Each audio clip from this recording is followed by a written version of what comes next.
গণ অভ্যুত্থানের মুখে পতন হওয়া শেখ হাসিনাকে ক্রান্তি লগ্নে আশ্রয় দিয়েছে ভারত। বিগত 15 বছরে বাংলাদেশের স্বৈরাচারের রাজত্ব কায়েম করার পর যেখানে বিশ্বের বেশিরভাগ রাষ্ট্র শেখ হাসিনার দিক থেকে মুখ ফিরিয়ে নিয়েছে, সেখানে তার জন্য ভরসার ছায়া হয়ে উঠেছিল মোদী সরকার। তবে এ তো ছিল মুদ্রার একটি পাশ।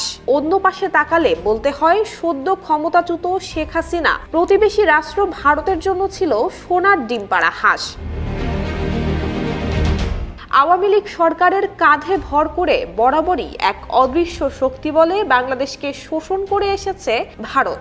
বাংলাদেশে এমন কোনো খাত ছিল না যেখানে এই রাষ্ট্রের দখলদারিত্ব ছিল না। ব্যবসা বাণিজ্য থেকে শুরু করে উত্তর পূর্বাঞ্চলের 7টি রাজ্যে ট্রানজিটের নামে সড়ক, সমুদ্র বন্দর, নৌবন্দর, রেল রুট সহ সবকিছুই বাগিয়ে নিয়েছে সুবিধাভোগী এই প্রতিবেশী। এছাড়াও প্রতি বছর উপহার স্বরূপ হাজার হাজার টন ইলিশ নেয়ার কথা তো সবারই জানা। তবে এত কিছু নিলেও প্রতিদানও দিয়েছে Bharat. Double million offer, Walton fridge কিনে পেতে পারেন 20 লক্ষ টাকা, রয়েছে কোটি কোটি টাকার নিশ্চিত উপহার। প্রতিদান স্বরূপ কখনো হঠাৎই বাঁধ খুলে দিয়ে গোটা বাংলাদেশকে ভোগান্তিতে ফেলেছে, কখনো বা বাংলাদেশের সংখ্যালঘুদের উস্কে দিয়ে দেশকে অস্থির করে তুলেছে।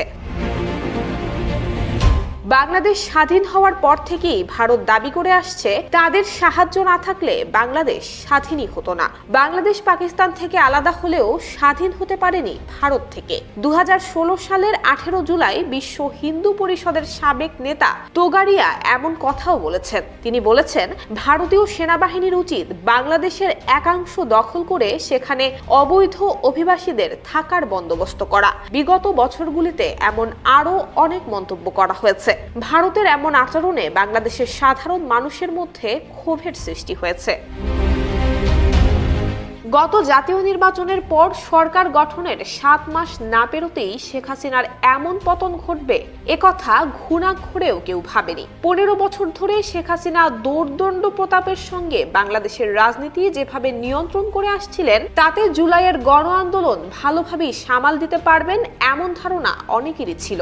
এ বিষয়ে শেখ হাসিনার ঘনিষ্ঠ বন্ধুরাষ্ট্র ভারতও ব্যতিক্রম নয়। ভারত মনে করে সীমান্ত নিরাপত্তার জন্য বাংলাদেশ হলো তাদের গুরুত্বপূর্ণ ঘনিষ্ঠ মিত্র।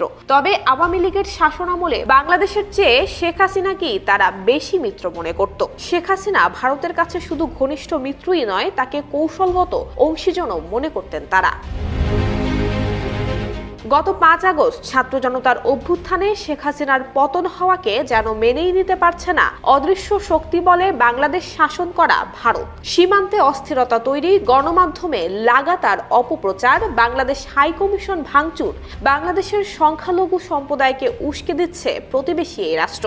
মোট কথা, সোনার ডিম পাড়া হাঁস হারিয়ে বাংলাদেশের শান্তি বিনষ্ট করার জন্য উঠে পড়ে লেগেছে ভারত, এমন মন্তব্য করছে বিভিন্ন মহল।